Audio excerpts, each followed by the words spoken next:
Hello and welcome back to ചലനാസ് English hub. ഉറങ്ങാറായില്ലേ? പഠിക്കാൻ സമയമായി. കളിക്കാറായിട്ടില്ല. കളിക്കാറായോ? ഇങ്ങനെ പല ചോദ്യങ്ങളും നമ്മൾ ദിവസേന ചോദിക്കാറുണ്ട്.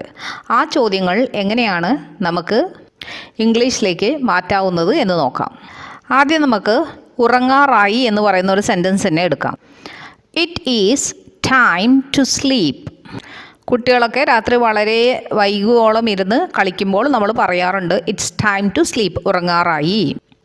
ഇനി പഠിക്കുന്ന സമയത്ത് ഉറങ്ങുകയാണെങ്കിൽ നമ്മൾ എന്ത് പറയും? It is not time to sleep, ഉറങ്ങാറായില്ല. ചിലപ്പോൾ നമ്മൾ അങ്ങോട്ട് ചോദ്യം ചോദിക്കും, ഉറങ്ങാറായോ? Is it time to sleep. നേരം വൈകിയും ഉറങ്ങാതിരിക്കുന്ന വ്യക്തിയോട് നമ്മൾ ചോദിക്കും, ഉറങ്ങാറായില്ലേ? Isn't it time to sleep. ഇങ്ങനെ പറയുന്ന അവസരങ്ങളിൽ സ്റ്റേറ്റ്മെൻറ്റ് ഇറ്റ് വെച്ചാണ് തുടങ്ങുന്നത്. ഒരു ഉദാഹരണം കൂടി പറയാം. It is time to take the appointment. Appointment എടുക്കാൻ സമയമായി അല്ലെങ്കിൽ എടുക്കാറായി. ഇതേ സ്റ്റേറ്റ്മെൻറ്റിനെ ചോദ്യരൂപത്തിലേക്ക് മാറ്റുമ്പോൾ വേർഡ് ഓർഡർ മാറ്റിയാൽ മതി. ഹെൽപ്പിംഗ് വെർബ് ആദ്യം വരും. അപ്പോൾ is it time to take appointment. ഇനി അപ്പോയിൻമെൻറ്റ് എടുക്കാറായില്ല എന്നാണ് പറയേണ്ടതെങ്കിൽ it is not time to take the appointment. ഇനി അപ്പോയിൻമെൻറ്റ് എടുക്കാറായില്ല എന്നാണ് ചോദിക്കേണ്ടതെങ്കിൽ isn't it time to take the appointment. അടുത്തൊരു sentence, it is time to play. ഇത് കളിക്കാനുള്ള സമയമാണ് അല്ലെങ്കിൽ കളിക്കാറായി. It is not the time to play, കളിക്കാറായില്ല. Is it the time to play, കളിക്കാറായോ? Isn't it the time to play, കളിക്കാറായില്ലേ?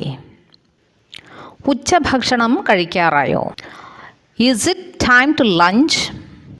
Lunch എന്ന word noun ഫോമിലും വേർബ് ഫോമിലും ഉപയോഗിക്കാറുണ്ട്. ടു ലഞ്ച് എന്നുള്ളത് വേർബ് ഫോമിനെ കാണിക്കുന്നു. ഫോർ ലഞ്ച് എന്നുള്ളത് നൗൺ ഫോമിനെയും കാണിക്കുന്നു. ഇറ്റ്സ് ടൈം ഫോർ ലഞ്ച് എന്ന് പറഞ്ഞാൽ ഉച്ചഭക്ഷണത്തിന് സമയമായി. ഇറ്റ്സ് ടൈം ടു ലഞ്ച് എന്ന് പറഞ്ഞാൽ ഉച്ചഭക്ഷണം കഴിക്കാറായി. ജോലി തിരക്കിനിടയിൽ ഉച്ചഭക്ഷണം കഴിക്കാൻ മറക്കുന്നവരോട് നമ്മൾ ചോദിക്കാറുണ്ട്, isn't it time to lunch, ഉച്ചഭക്ഷണം കഴിക്കാറായില്ലേ? PG കോഴ്സിന് അപേക്ഷിക്കാറായോ? Is it time to apply for PG course. PG കോഴ്സിന് അപ്ലൈ ചെയ്യാൻ സമയമായില്ലേ അല്ലെങ്കിൽ ചെയ്യാറായില്ലേ? Isn't it time to apply for PG course. നമ്മളെവിടെയെങ്കിലും യാത്ര പോയി തിരിച്ചു വരുന്നതിന് മുമ്പ് പാക്കൊക്കെ ചെയ്യാറുണ്ട്. അങ്ങനെയുള്ള അവസരങ്ങളിൽ പറയാൻ പറ്റുന്ന ഒരു കാര്യമാണ് it is time to pack up. അപ്പോൾ കൂട്ടത്തിൽ കുട്ടികളൊക്കെ ഉണ്ടെങ്കിൽ അവർ ചോദിക്കും, പാക്ക് ചെയ്യാറായോ? Is it time to pack up. ഇനി പാക്ക് ചെയ്യാൻ സമയമായില്ലേ എന്ന് ചോദിക്കണമെങ്കിൽ isn't it time to pack. അദ്ദേഹത്തെ കാണാൻ സമയമായി. It is time to meet him. അദ്ദേഹത്തെ കാണാൻ സമയമായോ? Is it time to meet him. അദ്ദേഹത്തെ കാണാൻ സമയമായില്ലേ? Isn't it time to meet him. അദ്ദേഹത്തെ കാണാൻ സമയമായില്ല. It is not time to meet him. വലിയ വലിയ പദവികളിലുള്ള ആൾക്കാരൊക്കെ കാണണമെങ്കിൽ അപ്പോയിൻമെൻ്റ് എടുക്കണം. അതുപോലെ തന്നെയാണ് ഡോക്ടേഴ്സ് അല്ലെങ്കിൽ നമ്മൾ കൺസൾട്ട് ചെയ്യാൻ ഉദ്ദേശിക്കുന്ന വക്കീലോ ഏതെങ്കിലും കൺസൾട്ടിങ് ഏജൻസിയിലുള്ള ആളോ ഒക്കെ ആണെങ്കിൽ അപ്പോഴാണ് നമുക്ക് ഇങ്ങനെയുള്ള ഒരു ചോദ്യം ആവശ്യമായിട്ട് വരിക. വിളിക്കാറായോ? Is it time to call. വിളിക്കാറായില്ലേ? Isn't it time to call. വിളിക്കാറായി. It is time to call.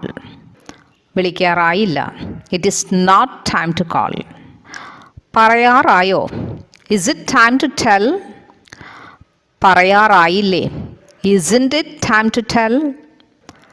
പറയാറായില്ല. It is not time to tell.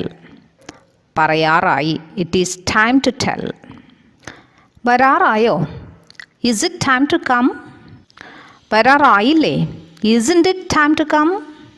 വരാറായില്ല. It's not time to come. വരാറായി. It is time to come. Is it time to apply for leave. ലീവിന് അപേക്ഷിക്കാനുള്ള സമയമായോ? Isn't it time to apply for leave? ലീവിന് അപേക്ഷിക്കാനുള്ള സമയമായില്ലേ? It's not time to apply for leave. ലീവിന് apply ചെയ്യാൻ സമയമായില്ല. It's time to apply for leave. ലീവിന് അപ്ലൈ ചെയ്യാൻ സമയമായി. പുതിയ ഫർണിച്ചർ വാങ്ങാൻ സമയമായില്ലേ? Isn't it time to buy new furniture? അപ്പോൾ സമയമായോ എന്ന് ചോദിക്കാൻ 2 + verb 1 ആണ്. സ്റ്റേറ്റ്മെൻറ്റിൽ ഇറ്റ് പ്ലസ് ഈസ്, പിന്നെ ടൈം 2 verb 1, ഈ ഒരു ഓർഡറാണ്. അതേസമയം ചോദ്യമായിരിക്കുമ്പോൾ വേർഡ് ഓർഡർ മാറും. ആദ്യത്തേത് ഹെൽപ്പിംഗ് വേർബ് ആയിരിക്കും. അത് നമ്മൾ നേരത്തെ പഠിച്ചിട്ടുണ്ട്. വീഡിയോ എല്ലാവർക്കും ഇഷ്ടമായി എന്ന് കരുതുന്നു. ഇഷ്ടമായാൽ ലൈക്ക് ചെയ്യുക, ഷെയർ ചെയ്യുക, സബ്സ്ക്രൈബ് ചെയ്യുക. കോഴ്സിൻ്റെ ഡീറ്റെയിൽസ് അറിയാൻ കൊടുത്തിരിക്കുന്ന നമ്പറിൽ കോൺടാക്റ്റ് ചെയ്യാവുന്നതാണ്. താങ്ക്